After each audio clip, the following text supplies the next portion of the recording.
Про адмірала Соколова запитаю у відповідних органів. Так, президент України Володимир Зеленський відповів на запитання щодо долі командувача Чорноморського флоту Росії на спільній прес-конференції з генеральним секретарем НАТО Єнсом Столтенбергом. Глава держави зазначив, що Україна використовує всі законні засоби, щоб повернути свої окуповані території та відповідатиме на кожну російську атаку по українцям та цивільній інфраструктурі.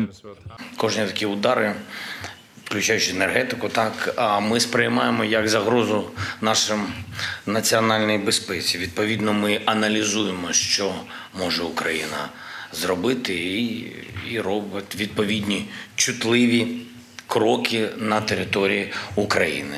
Я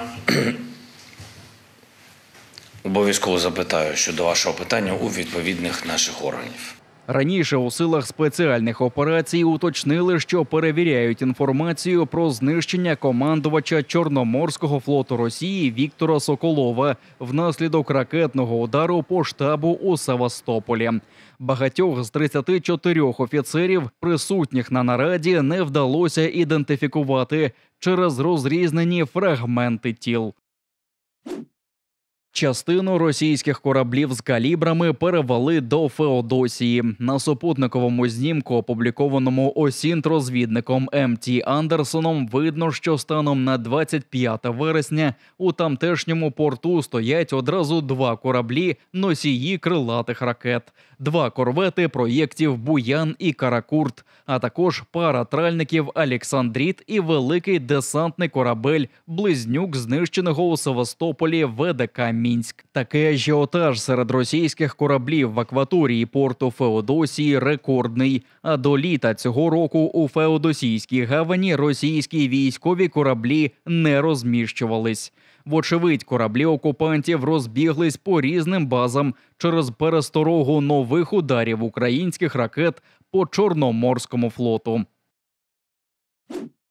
Рустем Умєров отримав 3 заступників на чолі Міністерства оборони. Юрій Джигир, який став заступником з питань фінансів, останні 3 роки консультує Світовий банк з питань фінансових реформ, пов'язаних з охороною здоров'я. Він має більше 20 років економічного досвіду у підтримці реформ, соціальній політиці та фіскальній децентралізації в Україні, Східних Балканах, Центральній Азії, каже Рустем Умєров на своїй Фейсбук-сторінці. Наталія Калмикова, яку Кабмін призначив заступницею з питань соціального розвитку, з лютого минулого року була виконавчою директоркою Українського ветеранського фонду, до цього радницею командувача сухопутних військ та заступницею директора у фонді «Повернись живим». Катерина Черногоренко, заступниця з питань цифрового розвитку, керівниця проєкту «Армія дронів». З 2018 року проєктна директорка електронних послуг «Є-малятко»,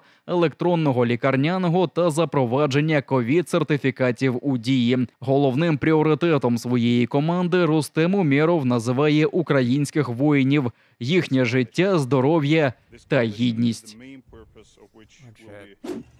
10 мінометів за 10 мільйонів гривень для 48-го штурмового батальйону імені Номана Челібіджихана. Такий збір для кримсько-татарського підрозділу оголосило видання «Українська правда», розповіла в етері телеканалу АТР головна редакторка Севгіль Мусаєва.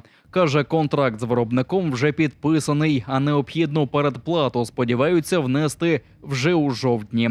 Тоді кримсько-татарські воїни зможуть отримати життєво необхідні міномети до кінця року. Артилерія переднього краю підсилить бійців батальйону імені Номана Челібіджихана на Херсонському напрямку. Долучитися до збору на міномети для кримців можна за QR-кодом на екрані. Я сподіваюся, що цей збір ми також зможемо достатньо швидко зібрати. Зрозуміло, що сума велика, а зараз велика кількість зборів, у людей менше грошей. Але якщо ви не можете воювати, якщо навіть для тих, хто виїхали за кордон або живе за кордоном тривалий час, будь ласка, допоможіть фінансово, зробіть свій донат. Це, правда, дуже важливо.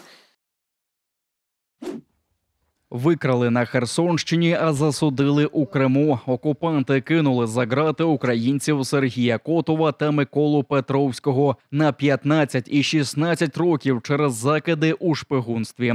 Волонтер Микола Петровський, який має інвалідність, у неволі з 27 березня минулого року. Тоді росіяни викрали його у середмісті Херсона. Наступні півроку чоловіка тримали на підвалі бойовики ФСБ, а коли загарбники тікали з Херсона, вивезли з собою заручника. Сергія Котова схопили за протидію російським окупантам. Його тримали у 2 СІЗО Сімферополя і не допускали адвоката. Донька заручника Вікторія Барабаш розповідала, що Котов потребує операції на нозі та не отримує в неволі необхідних ліків.